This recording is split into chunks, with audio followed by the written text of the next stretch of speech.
Welcome to the Peaceful Parenting Podcast. I'm your host, Sarah Rosensweet, mom of 3 young people, peaceful parenting coach, and your cheerleader and guide on all things parenting. Each week, we'll cover the tools, strategies, and support you need to end the yelling and power struggles and encourage your kids to listen and cooperate so that you can enjoy your family time. I'm happy to say we have a great relationship with our 3 kids. The teen years have been easy and joyful, not because we're special unicorns, but because my kids were raised with peaceful parenting. I've also helped so many parents just like you stop struggling and enjoy their kids again. I'm excited to be here with you today and bring you the insight and information you need to make your parenting journey a little more peaceful. Let's dive into this week's conversation. Hey all, welcome back to another episode of the Peaceful Parenting Podcast. We are still in our encore month of August. While we're taking a little bit of time off, we thought we would share some of our favorite episodes from the past 3 years of the Peaceful Parenting Podcast. This one is right up there. Today we're revisiting the episode with Michaeleen Doucleff, who is the author of the bestseller Hunt, Gather, Parent. I love the ideas and experiences that Michaeleen shared in this, and I think there's so much that we can learn from her and her experiences and the cultures that she shared with and studied. So let's revisit this wonderful interview. Michaeleen Doucleff is the author of the New York Times bestseller Hunt, Gather, Parent. The book describes a way of raising helpful and confident children, which moms and dads have turned to for millennia. It also explains how North American families can incorporate this approach into their busy lives. Michaeleen and her daughter, Rosie, traveled to 3 different places in the world and visited and lived with a few different communities to see how family life worked in those communities. She went to the Yucatan Peninsula in Mexico. She went to the Arctic in Nunavut, and she went to Tanzania in Africa. And the book is just a really wonderful, not only adventure story, but it's inspirational and also instructional. The thing that I found so interesting about this book and her adventures and the sort of recommendations that she makes for all of us parents out here is that there's so much in it that is like totally aligned with peaceful parenting. And as I was reading it, I was like, oh, another thing we teach in peaceful parenting. It was really interesting and fun to read about the similarities between what we do as peaceful parents and more intuitive and older practices of parenting. Michaeleen Doucleff is also a global health correspondent for NPR's Science Desk, where she reports about disease outbreaks and children's health. She has a doctorate in chemistry from the University of Berkeley, California, a master's degree in viticulture and enology from the University of California, Davis, and a bachelor's degree in biology from Caltech. She lives in Alpine, Texas, with her husband, daughter, and her German shepherd, Savannah. I can't wait for you to hear this conversation, so let's dive in and meet Michaeleen. Hi, Michaeleen. Welcome to the podcast. Hi, thank you for having me. I'm so excited to have you on here. I really liked your book a lot. I really enjoyed reading it. It was not only really educational, but it was really entertaining. I loved all the stories.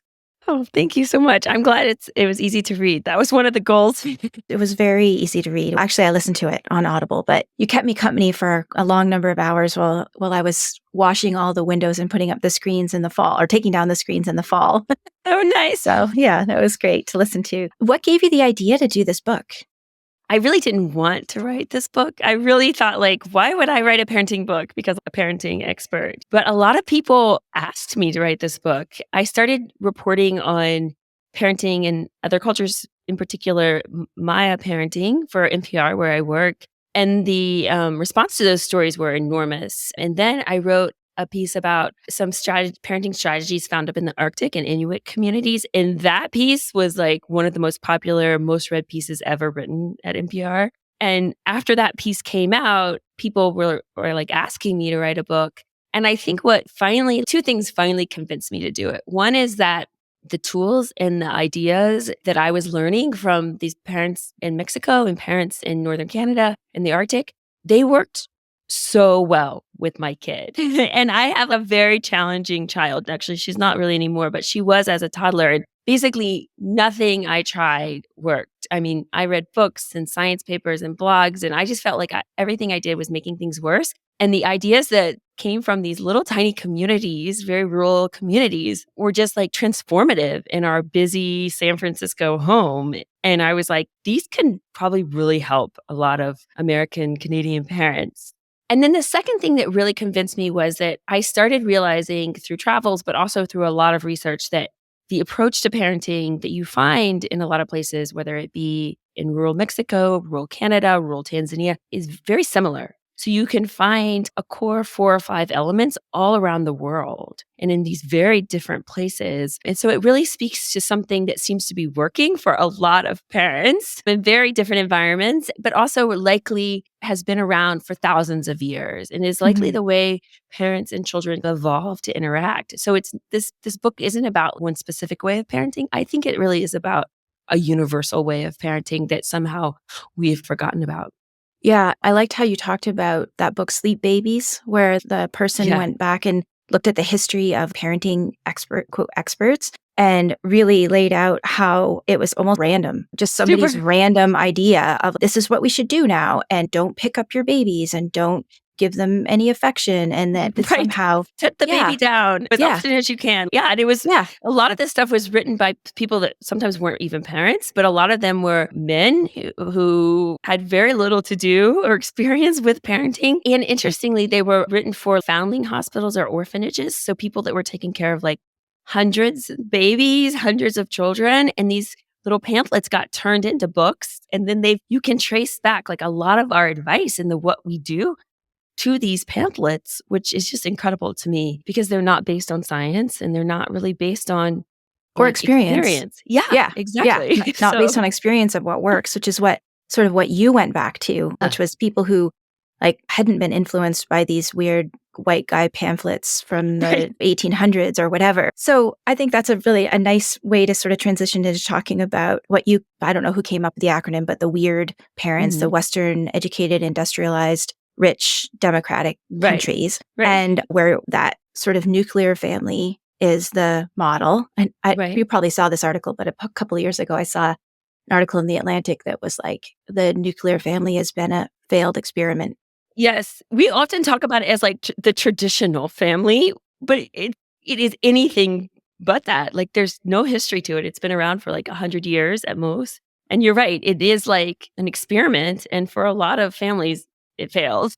Makes life really hard. Yeah, that isolation and also the no role models, which I see so much in my work as a parenting coach. A lot of people that I work with, they've never been around kids before. And so they have no idea what a typical 4-year-old is like or a typical 3-year-old or whatever, because they just haven't been around kids. And some people say the first time I ever held a baby was my own child. Which is crazy, right? Yeah. Like, there's no training, right? Like I remember my husband and I spent all this time training for the birth. Like we went to classes and stuff. And after a week of being parents, he was like, why did we spend all that time for something that is over in 24 hours if you're lucky? Yeah.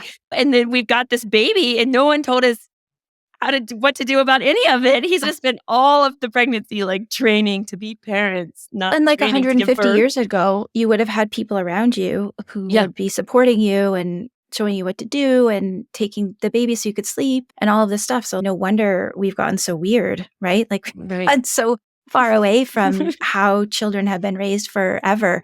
Another thing I think that you pointed out really well that I want to talk more about in a minute is the sort of artifice of how we raise kids today. Like you had the story of somebody who grew up like working at their parents' bakery and they were just part of the life that this was a couple generations ago. And then you contrasted that with spending the day at a indoor jungle gym eating your $10 slice of pizza, right? Like the artifice of like kids' world and adult world and how strange that is too. Yeah, I think so that the bakery story is actually my father-in-law. So not that long ago. Okay. Like his family are immigrants from Macedonia and they came to America and opened a bakery. And like they lived above the bakery for a while. And so their whole life was just the bakery. And like after schools and weekends and summer, he worked in the bakery or he helped with the bakery and played around it and spent his whole life, his whole childhood, like learning to be a baker and helping his family. And the contrast of that with what I was doing with Rosie, my little girl, when she was 2 and 3 before I wrote the book, was like the weekends and after school were all these activities that were centered around her and for her only. And there were things I would never do if I didn't have her. And this is very strange and very weird. You don't find this anywhere else in the world, really, and definitely not for very long. 50, 60 years ago, this wasn't happening in the US.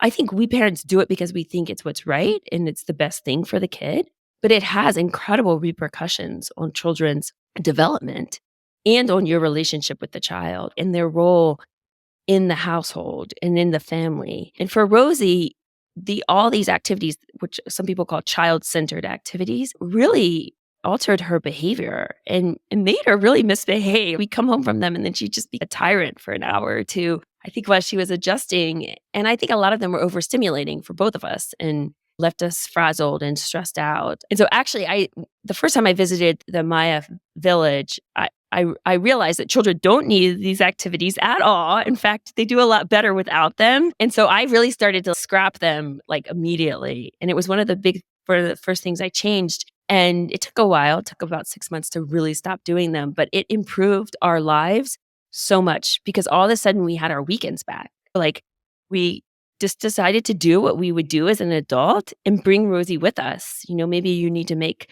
some modifications. If it's hiking, you can't hike as far. And you do have to make some adjustments. But the activity is something that my husband and I wanted to do for ourselves.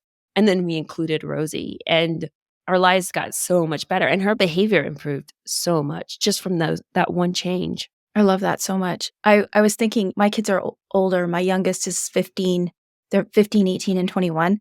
And so I was reflecting a lot on my early young motherhood as I was reading about yours. And I realized that consciously, we didn't do a lot of those child-centered things. And partly it was because we didn't have very much money. It costs a lot of money to go to the trampoline place and the science center and all of that stuff. And frankly, I was a little lazy. And we also live in a place that was it would have been a lot of effort. And that's why I say lazy. Even if we had the money, it would have been a lot of effort to get to those places and do those things. And I was just let's just hang out at home or go to the park. I spent a lot of time in the park. And so I was patting myself on the back. I didn't even know that, but that's what we were doing. What's interesting, people write me and say, I knew this stuff. There's a part of me that really thought this way, but nobody had ever confirmed it, which I really find fascinating. I think a lot of the advice in the book, a lot of parents feel totally because it's in our blood and in our genes, right? Because it's the way our grandparents were raised, right? Yeah. And our parents too, to a certain degree. And so I think it's interesting that you say that because I think that this book kind of confirms what a lot of people were doing, but they felt maybe bad or didn't know it was kind of the right way. If everybody around you, if you're seeing this model of you're a good parent, if you're taking your kids to the science center every weekend or whatever, I'm sorry, science center. I don't mean to harp on you. I'm sure you're wonderful. Zoo, play area. Yeah. It's all, yes. Yeah. But it's that's what the model of being a quote, good parent is. If you're taking your kids to all these quote, enriching activities, my kids just played. They just played a lot. And I wish I had involved them a little bit more in the ways that you talked about in the book and doing household stuff, but I certainly wasn't doing it while they were languishing around with their child-centered activities. Anyhow, so can you tell us a little bit about your TEAM acronym? And this is the things that you learned, I think, when you were doing your travels of a model that we can follow, inspirational model. I think there's two ways to think about it. So the first is through this acronym, and they're basically 4 elements, and I can add a 5th one. There's 2 A's that you could add. Okay. That you find everywhere. I've been traveling for my job for 10 years now. And before I wrote the book, I saw all these in many parts of the world, India, West Africa, just everywhere I went, I saw them. I just wasn't really paying attention.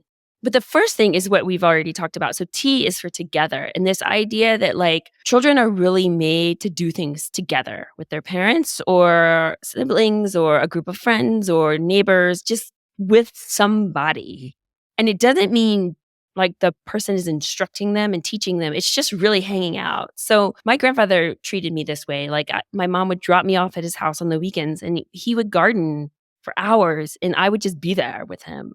And maybe he'd ask me to help or he'd show me some things, but it was very easy and we coexisted. In the US, we have we're always pushing kids to do things independently. And we have this obsession with independence, even though we don't actually give our children independence. And I think it's really fighting this instinct of togetherness.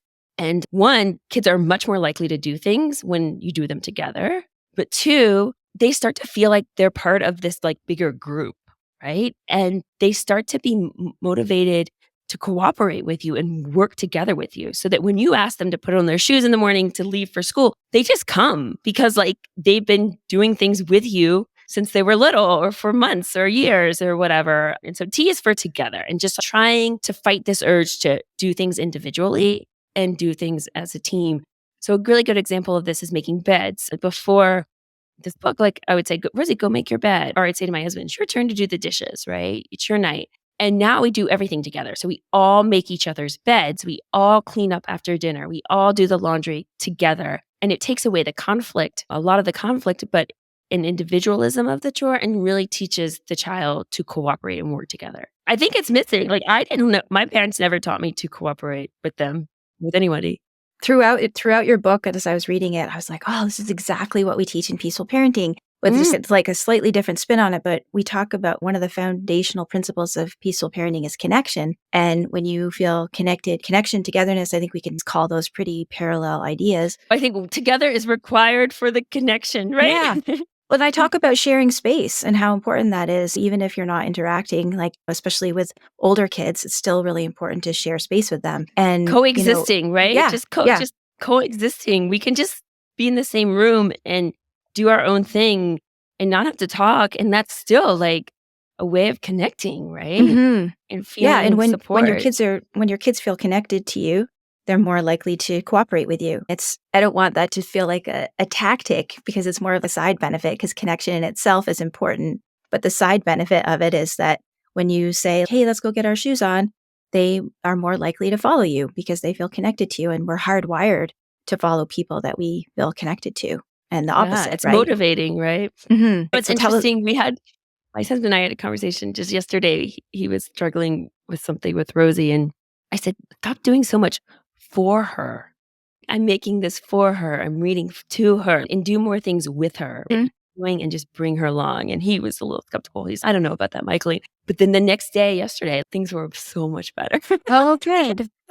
Anyway, it's a constant kind of, because it's the opposite of what we think. It is. So T is togetherness. And then E, I think, is the hardest, but it's this idea of like encouraging. So E is for encourage versus forcing children. So we are really good at forcing children to do things. Like either we tell them something to do, go put your shoes on, tie your shoes. This is a great example in the study where the dad says, tie your shoes. And then the kid ignores him and he sits there and argues with him for 8 minutes in front of this scientist about tying the shoes. So there's this need that if we say something to a child, or we want the child to do something, that we lose, or we're bad parents if they don't do it. Yeah. And a lot of parents, yeah, exactly. It ends up in these constant power struggles. And a lot of parents around the world take a very different perspective. It's like, I'm going to encourage the proper behavior through like lots of different tools. There's like a bunch in the book. And over time, the child is going to slowly learn this skill, or slowly start to learn the importance of the behavior that I'm trying to encourage. And what this does is a couple of things. One, it gives the child, it's basically getting the child to figure out the right behavior, for them to think and experience the consequences of their behavior and figure it out, which is a much more long-term effect on the child than like you just forcing them through bribes, punishments, yelling, anger. But second of all, it creates much less conflict, because every time we like tell a child something to do and force it on them, we're just asking for resistance. Either the child's going to resist and get angry, or we're going to resist and get angry because they're not listening. Yeah. And the last thing, which we'll get to in a second, is that this encouragement, instead of forcing, really allows the child to stay autonomous, to have a sense of control of their life and their choices. And autonomy is a huge important thing, which is the A of the team, is autonomy. And I actually think that a lot of parents, we don't really see what autonomy looks like, what real autonomy looks like. I thought before writing this book that I gave Rosie a lot of autonomy, and I was a very laissez-faire parent who didn't boss her around. But when I actually saw what real autonomy looks like with a child, I was like, oh my gosh, I'm totally bossy. I'm such a bossy pants. And so I really wanted to show in this book like a way that you can try out autonomy, and you can figure out if you are giving the child autonomy. And then if you're not, how can you do that?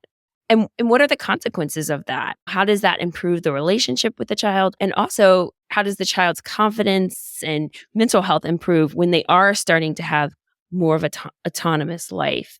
The interesting thing about autonomy is that a lot of cross-cultural psychologists will explain it's different than independence. because we just think that they're the same. So independence is like the child is disconnected and separate and just doing what they want. But autonomy has this element of thinking back to the group.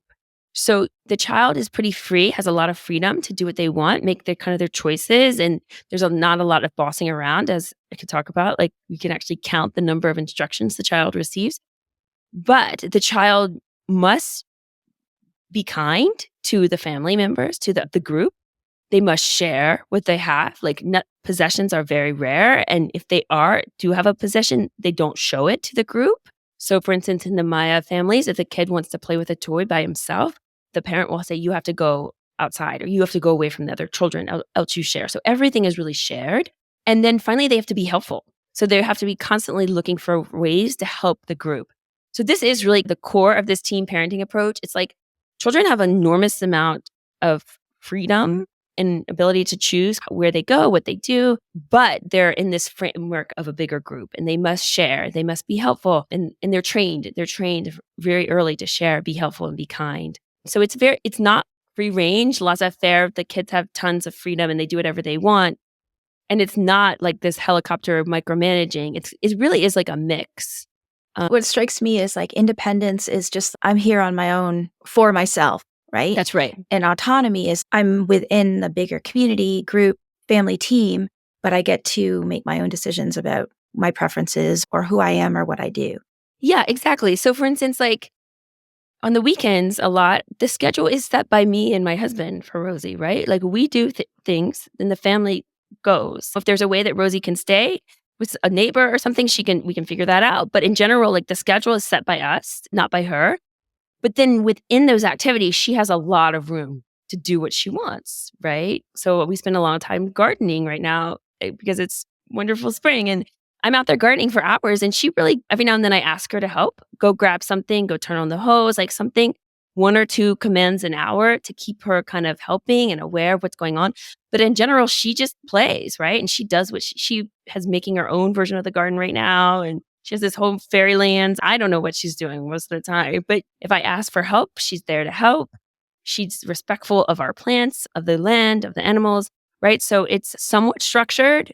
But then within that bigger macro structure, she has enormous freedom.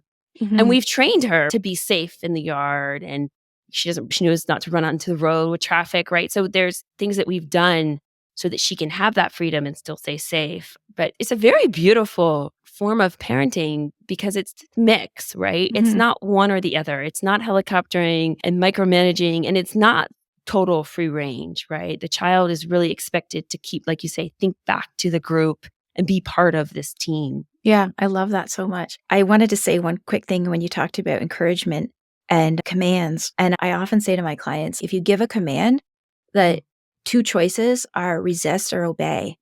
And Right. Obey feels bad to most people because of that autonomy question, right? Our autonomy is so important to us. And there's so much research that shows that when we have low control in our lives, that's when we start to have some mental health problems, there are challenges, depression, lack of drive and motivation. And so everyone needs to have that autonomy to be like healthy. Really. There's so much data showing like evolution wise, like autonomy is this like incredibly important thing for Homo sapiens, for our species. If you look at like modern day hunter-gatherers, like on every continent that they still are, autonomy is a major value and a major cornerstone of their community. And so it really suggests this is like an ancient value for humans. Mm-hmm. And you're right. I think because of that, it's tied to all of these mental health problems and anxiety and stress in kids. And a lot of psychologists think it's the one reason why we have such a big problem with anxiety and stress in kids is they don't have a sense of autonomy. Yeah. But again, I think we don't have role models for it. I think we're not accustomed to seeing children in autonomous states. And when we do, I think we miss it, to be honest, mm-hmm. because it's easy. It's obvious. It's like the child just exists and there's not a lot of talking and expressing. In the book, I talk about there's studies that look at what is autonomy with a child. What does it look like? And it really is about the number of instructions that a parent gives the child, like per hour. And in many hunter-gatherer communities, we're talking about 2 or 3 verbal instructions, including like feedback, like praise and an hour, which is incredibly few compared to what I was doing before this. I've clocked myself at 120 or something per hour. But I started trying this, like 1 per 20 minutes or 2 per hour. And it totally changes the relationship between the parent and the child, and the resistance and the conflict in the relationship just plummet. And what you start realizing is that you're saying all this stuff to children that you don't need to say. It's completely useless. And the child has much more capabilities than you're giving the child. And when we go back to when we go to 1 or 2, 3 commands per hour, the message we're sending to the child is, you can do this. You are capable on your own. You're a capable person, and I believe that you can do it.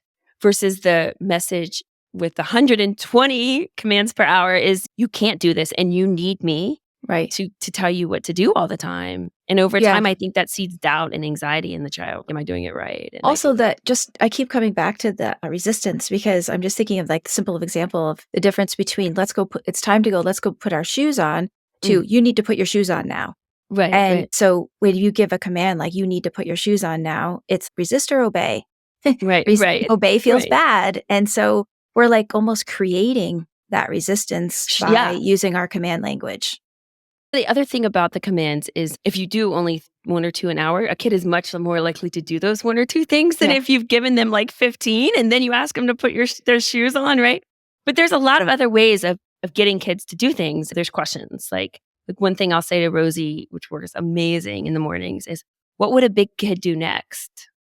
When it's time to put the shoes on, I say that. Or time to what would a big kid do next? And she sits there and you can see her. She's like, she like looks around and she thinks, oh, my shoes. So then the power is in her hands, right? The power to think, and the agency comes from her, and she wants to be a big kid. So the other thing that's so interesting to me is the Maya community so they're not hunter-gatherers, but they have their subsistence or agricultural farmers, but they have a lot of values that are similar to hunter-gatherer communities. And autonomy is one of them. And they think that it's okay if a person doesn't do things on the first time that you ask them. And they have the rule of 3, where you ask a person to do something. If they don't do it, you wait like 10 minutes, like a very significant amount of time, and you ask them again. And there's no escalation in the asking. So it's not, I already told you, it's put your shoes on. And Ernesto doesn't put his shoes on. Tim is like, put your shoes on. And there's just this acceptance that people are autonomous creatures and they're not necessarily going to do everything you say the first time. So there's this patience to it that I really like. There's no reason to escalate it, because we all take time and we all want to do things on our own. And one of the things you talked about that you learned from the families in the Arctic was that our kids aren't trying to push our buttons or manipulate us, right? This is huge. It is so huge, and it's something that I teach all the time. Like, their expectations of the kids was that they just haven't learned it yet. They're messy and loud. Like their development, like they're just not fully formed humans yet. That's like right. They haven't learned everything they need to learn, and so they don't get angry when you ask them to do something and they don't do it, or if they're being, quote, misbehaving or whatever. And we take things like, I'll just say the weird North American parents often take things so personally.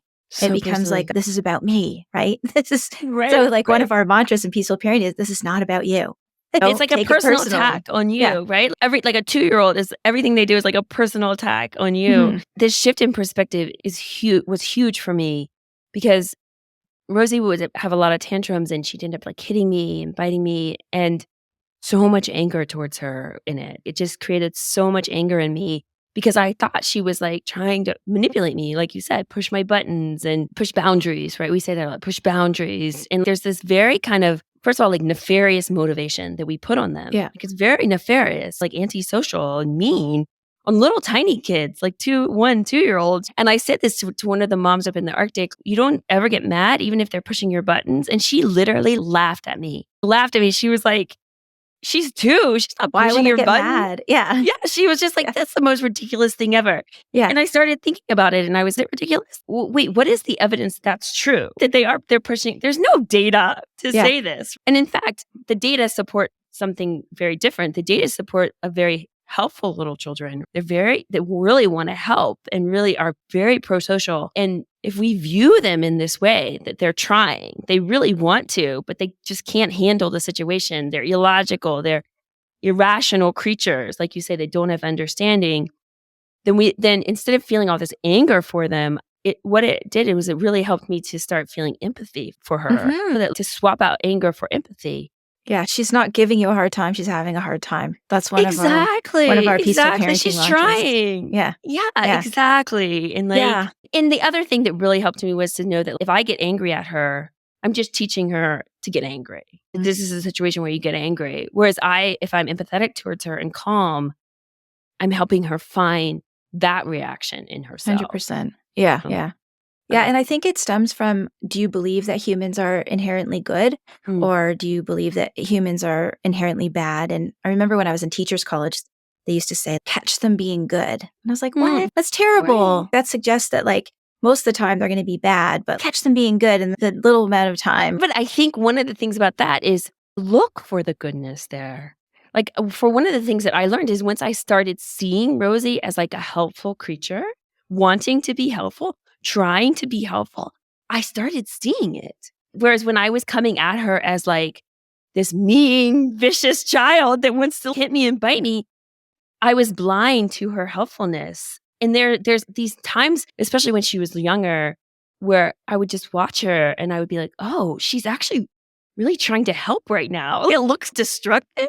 But once I started opening my eyes to it, I started seeing it everywhere. And I started realizing wow, she is actually really a helpful person. It's just that the way she helped isn't the way I would do it, isn't the obvious way. And one of the Maya parents even said they really want to help, but they don't know how, right? And that they're trying. I'll tell you a story that I love. This actually was after the book came out. This wonderful researcher, Angelica Lopez Freire, she works on helping and helpful children. But she was talking about, she's a Mexican American. She was talking about her 2-year-old when they were doing the laundry. And she said the little girl came over and just started balling up the clothes and then throwing them. And she said, I think a lot of European American or European ancestry parents, white parents, would see this as the child playing with the clothes. She said, but I see it as the child trying to fold the clothes. And I was just exactly, right? And it probably was. The child was trying to fold the clothes.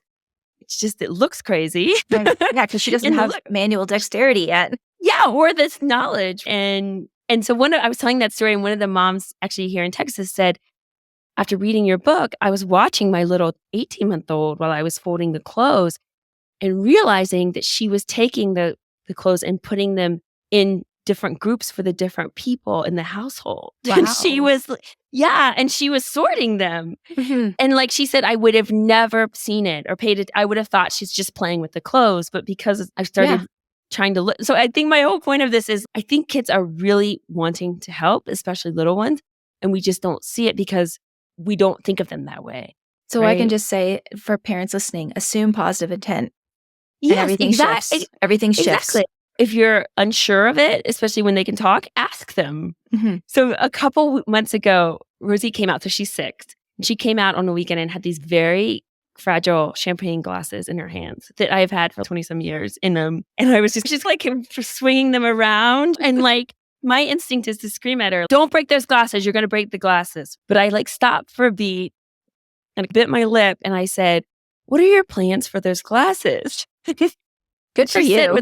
I know, it was very hard, I'll tell you that. But it was this idea, right? That, okay, she wants to help. She wants to be good. So let me come at her that way and treat her that way. And she said in the sweetest little voice, I was going to make a special drink for you and Dada tonight for dinner. And you know what? She totally did. It was this wonderful drink. She didn't break the glasses. And I just think to myself, if I had yelled at her, we would have gotten in a big fight. She would have probably broken the glasses. There would have been a lot of yelling and screaming. And really my belief in her of being this bad child would have created this bad child, right? Yeah. Because I'm not seeing her in her kindness. But because I stopped and just had a fleeting moment of she wants to help, I treated her that way. And then that part of her came out, right? Mm-hmm. And it was really beautiful. And then it just reinforces in both of our heads, wow, Rosie's a really helpful kid, really kind. I love that. Tell us about the second. Is there two A's now? Autonomy was the first one. You Oh, said yeah. there was So the other another A A? is, we touched on, it's allo parenting. I really Okay. thought about making A allo parenting. So this is this idea that throughout human history, kids were brought up but not by just the mom and the dad, but allo, meaning other parents too. And typically a child is raised by about 5 people. Like, we're talking about people that know and love them just as much as their biological parents or their nuclear family. Kids need this. Parents need this. And we can find them all over, and we have them. We just need to value them and pay attention to them. But they can be relatives, but they can also be neighbors, or other children are great allo parents. But just valuing them, looking for them, encouraging those relationships. There's data that show that just one other like really supportive person in a child's life have all these repercussions on their mental health. But it also gives the parents a break. One of the moms in the Arctic told me, like, because I was with Rosie the whole time, like the first couple of days, like me and her, and one of the moms like ran out and was like, "You're with her every day and you need a break. Let me take her for you for a while." Because one of the moms said, "You may be tired of her, but she's also tired of you." I And I remember think, that in your book. I love that. You're getting yeah, sick I of each think other. kids do. Yeah. Exactly. They can Yeah. misbehave because they're just tired of being around their moms and their dads all the time, right? Yeah. I love that. That's beautiful. All right. Tell us about M. So M is this idea of minimal interference. So I think in a lot of North American parenting, we do a lot of maximal interference, right? We think it really is our responsibility to find everything the child's doing wrong and fix it, and also optimize their path and their life. So if we're outside or with a group of people, this idea of every time the child does anything closely unoptimal, the parent steps in and says something and really shapes the path, which leads to this very bossy parenting approach and very stressful. Like, we're always trying to push the child to the next level as fast as we can, get them to talk, get them to run, get them to, learn math and reading as fast as possible. And it ends up in this kind of maximal parenting approach. And around the world, you find the opposite. Actually, parents show a lot of restraint and step back and watch the child. So they're not running off and letting the child do whatever. They're watching the child from kind of the sidelines and stepping in only minimally to support whatever the child's doing or help if they need it. So it's a very like hands-off approach, but you're using your eyes and minimally contributing to what the child's doing, guiding and supporting. And it's a hard one. I think you have to read the book to really understand. I have a couple of metaphors that I think are helpful. One is Alison Gopnik has the carpenter versus the gardener. Yeah. And I think that's a really helpful one, right? We're the gardeners. We're just like letting them grow and watering and providing sun and all that. We're not building our children. And I think a lot of parents come at that maximum interference is I have to build them up. I have to create this child and sand them, like even smooth them out, right? Yeah, totally. And make sure they don't get hurt and make sure we have to let kids take risks and in healthy ways and learn things for themselves. You stomp in the puddle and get your sneakers wet, your feet are going to be wet all day. And maybe some kids don't care. Some exactly. kids do, you don't even care about that. Maybe that's fine. You don't care about having wet feet. We have to put our preferences aside sometimes. But another metaphor that I came up with, which I use a lot, especially when I'm encouraging parents to like let their older kids especially be more autonomous, and is the Tour de France, like the van that goes alongside, and that the person in the bike race is actually like doing all the work and riding. And you're like, you're there like, okay, here's some snacks and some water and change of clothes. But we're just like the support vehicles. We're not. Right. We're not if you get a flat tire, we're there to help. Exactly. Yeah, I love that. The minimal interference. The anthropologist Suzanne Gaskins, who actually lives in part-time in the village that's in the book, she told me, I love this metaphor. She says, if you think about when toddlers are learning to walk, babies are learning to walk, the American parent or the North American parent is like out in front, holding their hands and pulling them. Come on, walk, and holding on and pulling or pushing. And she says the Maya parent is behind the child a few feet even. So the child thinks that they're walking, doing it all by themselves. They have no clue that the parent is doing anything, but she's watching. And if the child falls, she catches them. Right. It's beautiful. Yeah, it is really beautiful. It's the same as like they're there watching and ready. Yeah. But the child really thinks they're doing it on their own. Yeah. And that's where that like beautiful confidence and lack of stress and anxiety comes from, because the child has built this like sense of I can do this, even from a very young age. Yeah, a beautiful book. And I know it's a mutual friend of ours, Ned Johnson, the Yes. self-driven child. He has a whole chapter, Ned and William, they have a whole chapter on managing your parental anxiety. And I think that's where a lot of that comes from, wanting to maximal interfere, is that we get anxious, right? So we Yeah. have to sit back, shut our mouths, sit on our hands, and give ourselves some compassion and self-talk of, it's going to be okay. They can handle this. And we're told constantly to do the opposite, which I think is really hard, right? Like even my husband was saying, we need to read to Rosie for 15 minutes every day. And I was like, what's like, because that's what we're told. And it's like this idea of you don't, she's not, and I'm like, so we're constantly being told like to interfere, to maximally interfere and push. And so to really do it, I think sometimes we have to swim upstream in the river that we're in. Yeah. And that can be really hard, right? It is hard. I remember the pressure I felt when my kids were little, because every parent was like, are you going to put them in soccer? Are you going to put them in hockey? Are you going to put them in this? And I was like, no. But I remember feeling a little judged because I wasn't putting my kids in all of these activities. Yeah, like they're going to fall behind if they're not doing these things. Yeah. And I think what I tell myself, which helps me not do this, is every time you put the kid in something, it's taking time away from some other skill, right? And so all of the putting the kids in all those activities takes away time from Rosie learning to cook and learning to do the garden and learning to interact with me and her father and be part of this team. And we have chosen that these are very valuable skills, and we want her to learn those just as much or even more than learning soccer. And maybe she'll play soccer at school and love it, and she'll come home and she'll say, Mom, can I join a soccer team? And you're going to be like, sure, of course you can join a soccer team. Exactly. And they're not mutually exclusive at all, right? It's just that when we forget, like one mom emailed me and asked me, is it more important for my child to learn violin or for them to learn to help take care of their younger siblings? And I was like, well, I think it depends on what you value and what skill you want. But I also don't think they're mutually exclusive. Yeah. And what your child you wants could do both. They want to learn violin. This is also kind of forward, I think, to people as like that it's very child driven, right? So my kids have a lot of activities. I would say a lot, because one of the little girls told me I should really only do 2 or 3 because otherwise it's just too busy. No way. That's still a lot. But I know it's plenty, right? But they're all child driven. So it's what you said. The child comes to the parent and says, I want to do this. Help me figure out a way that we can do this and it doesn't put too much burden on the family. And the parents really figure out a way that the child drives the train, right? So the child signs himself up. The child figures out ways of getting there. It's through support with the parent. It's not the parent chauffeuring kids around all day. It is like the kid wants to do it. And if they want to do it, they figure out ways with the parents' help to do it. Team. Yeah. Versus the child has to do this and else they're going to fall behind. And I love this conversation so much. And I so appreciate you coming on. And you told me before we started recording that Rosie's 6.5 now.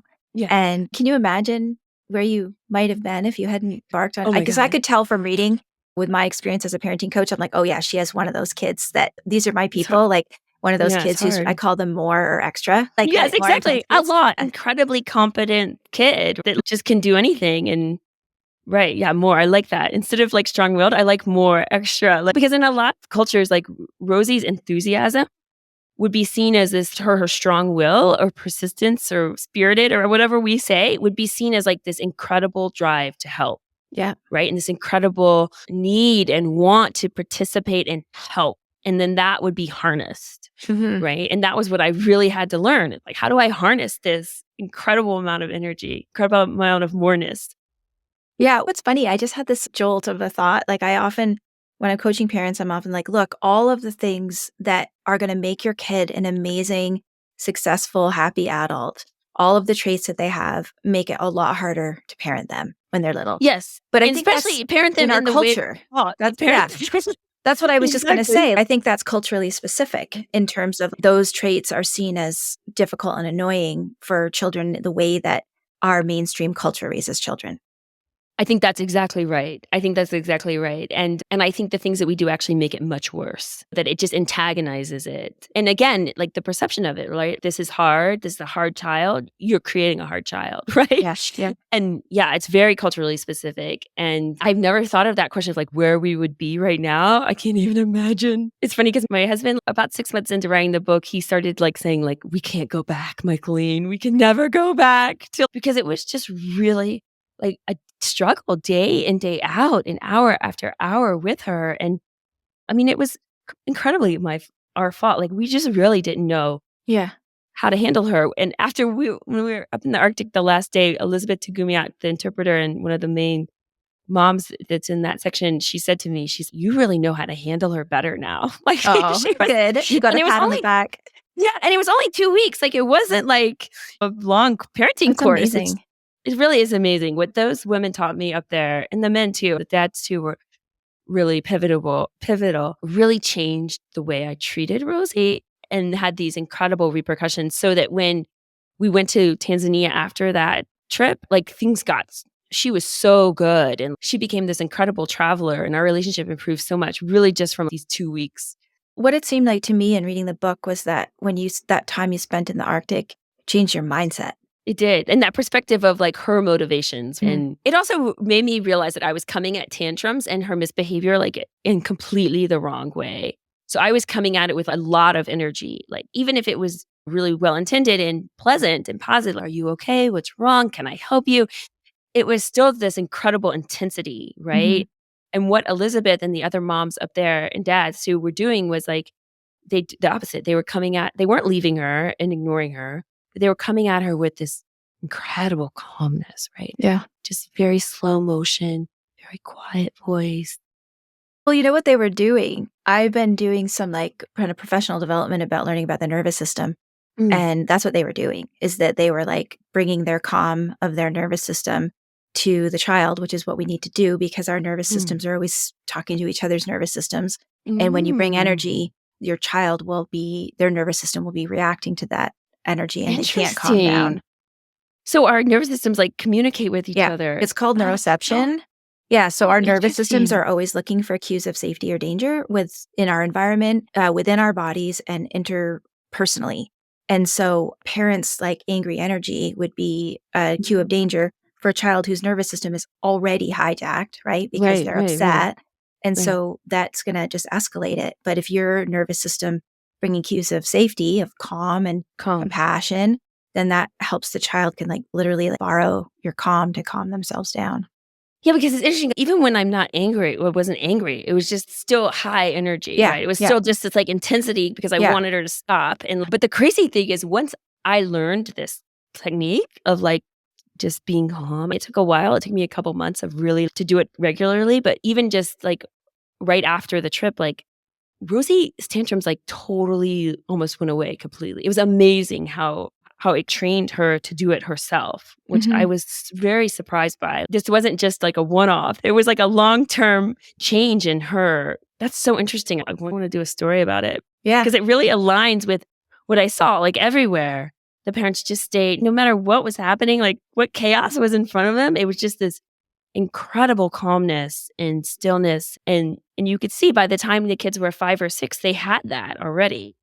A great person to talk to, she was a guest on my podcast a little while ago, is Mona Delahook. She has a book that just came out a couple of months ago called Brain Body Parenting, where she talks all about the nervous system and where it comes in with parenting using polyvagal theory is the nervous system theory that she's working from, that a lot of people use in therapeutic settings, but also really helpful in parenting. Cool. One of the big differences I saw between what we think of like positive parenting and what's in the book is you don't need to use words. Like you really don't. You don't need to say, I know you're upset right now. I know this. You really don't at all. Like you can just be, in fact, like for Rosie, it works way better if I'm just quiet. Yeah. Or I ask her a simple question or I touch her. And that for her, like all these words, because I was like using all these words, they just stimulated her like so much more. Well, it's just being there. It's about learning your child's nervous system and what is soothing to them. And to some kids, words might be, your empathetic words might be soothing to them. And to other kids, it just ramps them up even further and you just have to be quiet. Yeah. So it's like I just really think that we're individual. taught to fix everything with words. Yeah. And I feel like a lot of, even with my marriage and stuff, let's talk about it. And I think that there's just times when we need to be quiet and that actually being quiet can or touch, right? There's a lot more touch. I saw like in many communities, like parents use touch as this way of encouraging right behavior, calming kids down. And so it's one of the big things I think I learned is like, okay, words are great, but a lot of times you don't need them at all. And I think they can make things worse sometimes. Yeah. I hear you. I could talk to you all day, but let's wrap this up with the question that I ask all my podcast guests, which is, if you could go back in time to 6.5 years ago, what advice would you give your younger parent self? I wish I would have broadened my view of parenting advice earlier. Like the first year, it was like I got all my parenting advice from the main sources, Western science, books, Western books, blogs. And I think if I broadened that view and gotten advice from more diverse cultures, I think our lives would have been easier, much quicker. And it's one of the reasons why I wrote the book is let's see a broader view of what good parenting is and the tools that really do work with a lot of kids. I love that. Thank you. I'm so glad that you wrote this book, and I'm so glad that you did these travels and had these experiences and got to share them with us. So thank you. Thank you. Thank you so much for having me. It's been really a pleasure and also really informative. I'm glad that I can also be informative for you. That makes me feel happy. Thanks for listening to this week's episode. I hope you found this conversation insightful and exactly what you needed in this moment. Be sure to subscribe to the show on your favorite podcast platform and leave us a rating and review on Apple Podcasts. Remember that I'm rooting for you. I see you out there showing up for your kids and doing the best you can. Sending hugs over the airwaves today. Hang in there. You've got this.